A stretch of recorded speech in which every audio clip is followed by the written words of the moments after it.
My name's Adam. I'm with Fallen Owl Tattoo. We've had the shop for about, January will be 4 years. We opened up in January of 2010.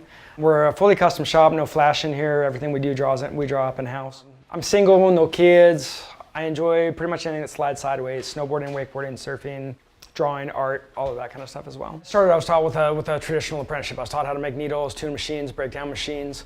Now with the TV and that kind of stuff, they're showing tattooers that have been tattooing 18, 20 years that make it look really easy. So I think people sitting at home on their couch see the glamour side of it. They don't see the work that goes in behind it. Somebody that's been doing anything for 20 years is going to make it look easy.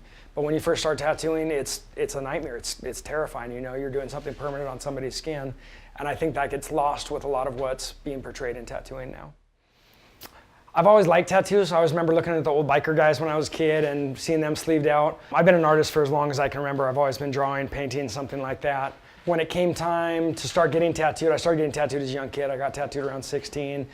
Continued getting tattooed as I was getting older. Finally figured out that I could make money doing art and still get tattooed. So it just kind of made sense to put everything together. I like doing big, bold color stuff.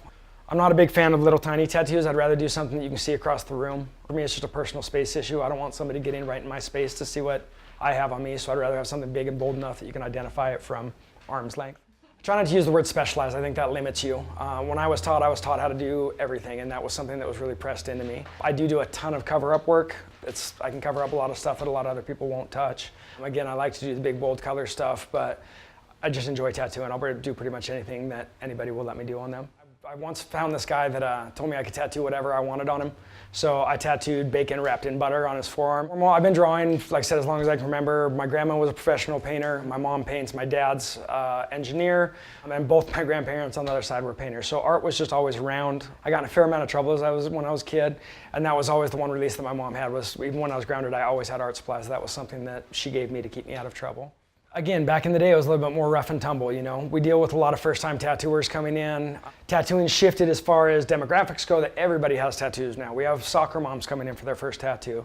So we try to keep it really light, you know. My shop's a bright, pretty open shop. We want it to be really inviting when people come in. I think our job as tattooers is to be ambassadors. Somebody that doesn't understand the art or that has old preconceptions of what tattooing is, you know, the biker, the old stereotypes that go along with it. It's our job as tattooers to break that and to educate people what the difference are and what a good tattoo is and why. I'm Adam Rose, and we're watching TattooInc.tv.